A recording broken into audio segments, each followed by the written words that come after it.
అమలాపురానికి ఒక విశేషం. మీ లలితా జ్యువెలరీ అమలాపురానికి వచ్చేసింది. డిసెంబర్ 16న బ్రహ్మాండమైన ప్రారంభోత్సవం. లలితా జ్యువెలరీ. ఇప్పుడు ఎవరికి ఊరికే రావు. మా ఇద్దరికి తెలుసు ఏం జరుగుతుందో, ఒకరొకరి లైఫ్ లో ఏం జరుగుతుందో తెలుసు. We've always been there for each other. So అది it's that LKG classmate friendship అనేది సినిమా పరంగా వెరీ వెరీ స్పెషల్. సో అది ఎప్పటికీ మారదు.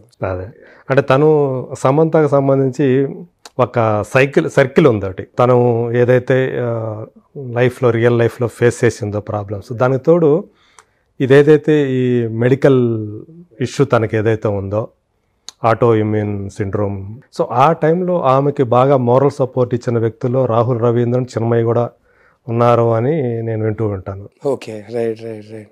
సో ఆమె దాని నుంచి బయటపడటానికి, ఆమె దాన్ని ఎదుర్కోవడానికి సో మీరు ఎంత అంటే మీ సపోర్ట్ కానీ తను పూర్తిగా ఇప్పుడు బయటపడిందని అనుకోవచ్చు? తను there are good days and there are bad days sir. పూర్తిగా అనేది అంటే ఆటో ఇమ్యూన్ ఒక్కసారి వచ్చిందంటే దానికి క్యూర్ అయితే లేదు, కానీ ఫస్ట్ కంట్రోల్లోకి తీసుకురావడం, ఆ తర్వాత కంట్రోల్లో ఉంచడం అనేదే ఉంటుంది. అంటే యాక్చువల్గా అది ఎందుకు వస్తుంది అనేది కూడా మనకి కరెక్ట్ రీజన్ ఉంది. రకరకాల ట్రిగర్స్ ఉంటాయి సార్. బట్ కోవిడ్ తర్వాత చాలా మందికి అది ఒక కోవిడ్ సైడ్ ఎఫెక్ట్ అన్నట్టు చెప్తున్నారు. అంటే కోవిడ్ ఒక పాండమిక్ అంటే కోవిడ్ తర్వాత వచ్చిన ఒక silent pandemic auto immune pandemic. నా ఫ్రెండ్ సర్కిల్లోనే శామే కాదు, 2-3 ఉన్నారు. అందరికీ వేరే వేరే టైప్ ఆటో ఇమ్యూన్. కొందరికి చాలా సీరియస్ ఆటో ఇమ్యూన్ కండిషన్స్, కొందరికి అంటే ఇంకో ఫ్రెండ్ ఉన్నాడు, వాడికి సడన్ గా జస్ట్ ఒక్క స్పాట్ లో జుట్టు మొత్తం పోయింది, జస్ట్ ఒక్క స్పాట్ లో. సో రకరకాల auto immune conditions flare up అవుతున్నాయి కోవిడ్ తర్వాత. అది జస్ట్ ఒక్క పర్టికులర్ స్పాట్ లో. అదర్ ఫ్రెండ్ ఆఫ్ మైన్ రాలిపోతుంది అనమాట. అవును అవును. అంటే బేసిక్లీ కోవిడ్ వల్ల అది జరగలేదు, కానీ కోవిడ్ వల్ల ఆటో ఇమ్యూన్ ట్రిగర్ అయింది. ఆటో ఇమ్యూన్ ట్రిగర్ అవ్వడం వల్ల అది జరిగింది. సో రకరకాల ఆటో ఇమ్యూన్ అంటే auto immune is no silent pandemic sir. అది దట్స్ ద ప్రాబ్లమ్. శామ్ది ఒక రకమైన చాలా కాంప్లికేటెడ్. నా ఇంకో ఫ్రెండ్ ఉన్నాడు, వాడికి కూడా చాలా complicated. So she's much better now, she's healthy now, and she is such a strong girl sir. అంటే ఎంత మానసికంగా ఎంత వీక్ కనిపించినా సరే, ఏదైనా సరే షీ విల్ ఆల్వేస్ డూ. చేయాల్సింది ఎప్పుడు చేసేస్తుంది. ట్రీట్మెంట్ తీసుకోవాలంటే రెగ్యులర్గా డిసిప్లిన్డ్గా ట్రీట్మెంట్ తీసుకోవడం, కానీ ఆ ట్రీట్మెంట్ తీసుకుంటూ అది బెటర్ అవుతున్న ప్రాసెస్లో ఎక్కడ తన వర్కౌట్స్ వదలకుండా ఎంతవరకు కుదురుతుందో అంతవరకు చేసింది. సో షీజ్ అంటే నాకు చిన్నప్పటి నుంచి అంటే we were kids when we met and became friends, and we've sort of gone through adulthood together. And I think the one thing that has not changed in her life is her sense of discipline. అది నాకు కూడా కొంచెం ఉంటే బాగుండేది, కానీ in years ఫ్రెండ్షిప్లో అది మాత్రం నేను ఎంచుకోలేకపోయి. అంటే నాకు నచ్చిన కొన్ని విషయాల్లో నాకు డిసిప్లిన్ ఉంటుంది, బట్ ఆ సెల్ఫ్ కేర్ అనేది ఉంది కదా, ఆ సెల్ఫ్ కేర్ విషయంలో నాకు పెద్ద డిసిప్లిన్ ఉండదు. ఇప్పుడు ఫర్ ఎగ్జాంపుల్ నేను ఒక స్క్రిప్ట్ రాస్తున్నానంటే చాలా డిసిప్లిన్డ్గా రాస్తా, ఇంకే డిస్ట్రాక్షన్స్ లేకుండా. ఒక్కసారి కూర్చున్నానంటే అది ఫినిష్ అయ్యేదాకా అసలు అటు ఇటు కదలను. అలాంటి విషయాల్లో నాకు నచ్చిన విషయాల్లో నాకు డిసిప్లిన్ ఉంటుంది. బట్ ఈ వర్కౌట్ అనేది అంటే కొందరు నచ్చి చేస్తారు, కానీ నాకు అలాంటి విషయాల్లో అబ్బా ఆ అమ్మాయికి ఉన్న డిసిప్లిన్ అసలు వేరే లెవెల్ అది. అయ్యో. సో అయ్యా luckily she is a fighter. ఏది ఉన్నా ఎట్లా ఉన్నా కానీ ఆ మెడికల్ ఇష్యూ ఉన్నప్పుడు కూడా తను చేస్తూ వచ్చేదే సార్. అస్సలు వర్కౌట్ కానీ అంటే ఎవరు ఏం చెప్పినా she is trying alternate therapies and treatments and things like that. So ఎవరు ఏం చెప్పినా సిన్సియర్గా కరెక్ట్ టైంకి ఏది తీసుకోవాలో, ఏం ఎక్సర్సైజెస్ చేయాలో, ఏం చేయాలో అంతా చేస్తుంది. So I think one thing all of us friends we always knew was that she will somehow get over it, she will somehow beat it అనేది ఒకటి ఉండింది. అది ఎంత వీక్ ఫీల్ అయినా, ఎప్పుడైనా మరి వీక్ ఫీల్ అయిందంటే మేమందరం ఉన్నాంగా. సో బ్యాడ్ థింగ్ ఏంటంటే తను అలా సఫర్ అవుతున్నప్పుడు దాంతో ఒక పక్క పర్సనల్ లైఫ్లో ప్రాబ్లమ్స్, ఇంకో పక్క ఈ మెడికల్, ఇది ఎప్పుడైతే తను ఈ సమస్యతోటి తను బాధపడుతున్నానని చెప్పిందో, నిజానికి ఆమె మీద ఒక రకమైన సింపతి కలగాలి. యాక్చువల్గా అందరూ సపోర్ట్ చేయాలి, మోరల్గా సపోర్ట్ చేయాలి. కానీ సోషల్ మీడియాలో పని కట్టుకొని కొంతమంది ఆమె మీద అంతా ఇంకా కొంగదీసేటట్టు, ఆమెను ఇంకా చేయాలి, బాధ పెట్టాలన్నట్టుగా ఆ ట్రోల్స్ అనేవి రావటం, దాన్ని ఆమె ఎలా తట్టుకుంది నాకు అర్థం కాదు సార్. అది అంటే కైండ్నెస్ అనేది ఇట్స్ అ బేసిక్. మనం కైండ్గా లేకపోయినా పర్లేదు, అన్కైండ్గా ఉంటే చాలు కదా. అదే అంటే అది అంతే. కొందరు సోషల్ మీడియాలో ఓకే యాక్సెస్ ఉంది కదా, ఎవరినైనా ట్యాగ్ చేసి ఏదైనా చెప్పొచ్చు కదా అని చెప్పేస్తారు. అది మరి అదేదో సింపతి పొందడం కోసమే ఇదన్నీ పెడుతుంది, ఇవన్నీ చెప్తుంది అని చెప్పేసి అలా ట్రోల్ చేయటం. 7, 8, 9 monthsకి అసలు ఏది పోస్ట్ చేయలేదు, అసలు బయటికి రావట్లేదు తను.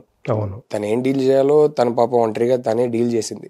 కానీ ఫైనల్లీ ఒక శాకుంతలం రిలీజ్కి వచ్చినప్పుడు, లేకపోతే యశోద రిలీజ్కి వచ్చినప్పుడు అప్పుడు బయటికి రావాల్సిందే, తప్పదు.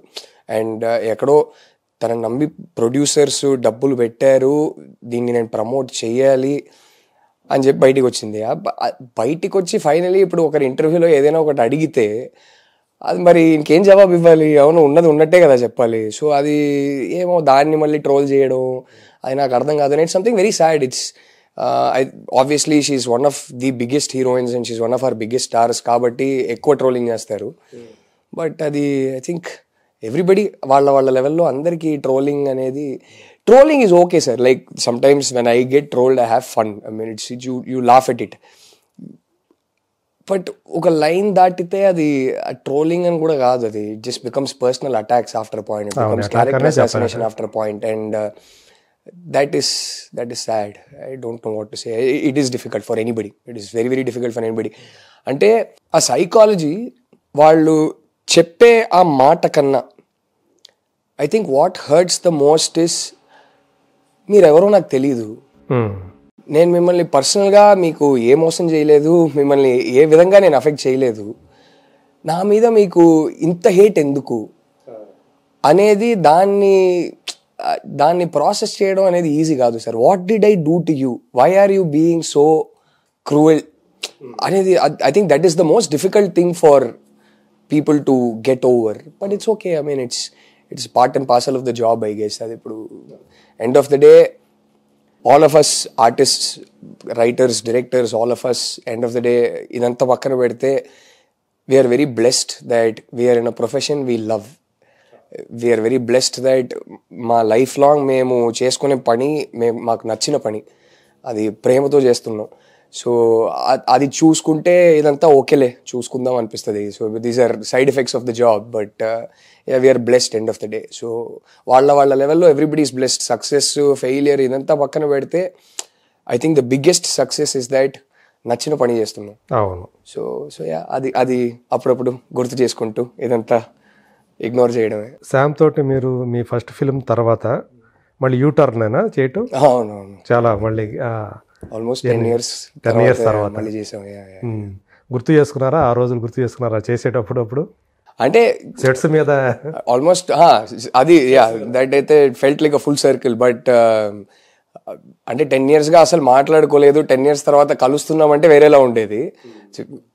రెగ్యులర్గా కలుస్తూ ఉంటాం, రెగ్యులర్గా మాట్లాడుతూ ఉంటాం కాబట్టి కొత్తగా ఏమీ అనిపించలేదు. So but I think for me the most the biggest take away was that 10 years తర్వాత తనతో యాక్టింగ్ చేస్తున్నప్పుడు తన గ్రోత్ అది చూసి అసలు ఆ శామ్కి అసలు జమీన్ ఆస్మాన్ ఫరక్ ఉందనిపించింది. That I felt very proud that ఆ growth as an actor I was like wow, ఆ పర్ఫార్మర్కి ఇప్పుడు సంబంధమే లేదు అనిపించింది. So I think that again she works very hard on improving herself all the time. అవును. సో మీకు ఆమె చేసిన వాటిలో, ఆమె వర్క్స్లో మీకు బాగా నచ్చింది ఏదనుకోవచ్చు? I think her best performance definitely is Family Man sir. Family Man చూసి అంటే ఈ లెవెల్కి వెళ్ళగలుగుతుంది పర్ఫార్మర్గా, ఇలాంటి ఒక పర్ఫార్మెన్స్ ఇవ్వగలుగుతుంది నాకు కూడా తెలీదు.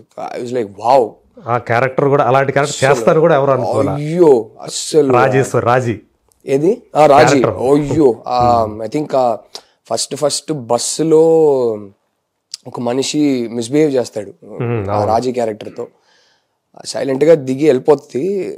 చిన్న చాల్ లోపలికి వెళ్ళాక ఫస్ట్ టైం వాడిని కొట్టేసి లాస్ట్ వాడిని చంపే ముందు ఇట్లా పట్టుకొని ఇట్లా తిప్పుతుంది. ఇదెవర్రా బాబు ఇది. నేను ఐ థింక్ ఆ క్షణంలో సమంత అనేది మర్చిపోయి చూసా. అక్కడ నుంచి ఆ క్యారెక్టర్ నేను అసలు సమంత అనేది మర్చిపోయా. I think that I think was my favourite performance of her. Okay. So మీ లైఫ్లో అమ్మ తర్వాత మిమ్మల్ని అంతగా ప్రభావితం చేసిన లేడీస్ ఎవరైనా ఉన్నారా? నా వైఫ్ సార్. అంతేనా? No doubt about it. అయ్యో నేను ఫ్యాన్ ఫస్ట్, తర్వాత హస్బెండ్. మొదట ఆమెకి అభిమానే? వాయిస్కే? అసలు ఆ వాయిస్కి అయితే ఎప్పటి నుంచో, అంటే కలిసే ముందు నుంచి నేను ఫ్యాను నా వైఫ్కి. అండ్ జెన్యున్గా చెప్పాలంటే క్రియేటివ్ పని చేసుకోవడానికి పక్కన పెడితే I enjoy good music, I enjoy good poetry, I enjoy good cinema, I enjoy good book. Okay. And తను వచ్చిన తర్వాత అసలు చిన్మయి సింగర్గా అయితే అసలు అడగక్కర్లేదు. I mean her mastery over her voice. Music అనేది చాలా arithmetic sir. Music is actually purely calculation based. శృతిలు కానీ ఏ స్కేల్కి వెళ్తున్నారు, ఆ స్కేల్ నుంచి ఎక్కడ మళ్ళీ ఏ సంగతి తీసుకొస్తున్నారు, it's very arithmetic. Her control over her voice is incredible. అంటే మీరు సినిమా సాంగ్స్ అంతా పక్కన పెడితే అప్పుడప్పుడు ఇంట్లో రియాజ్ చేసేటప్పుడు వింటుంటాను కదా, బాబా అసలు ఇట్స్ మ్యాజిక్ సార్.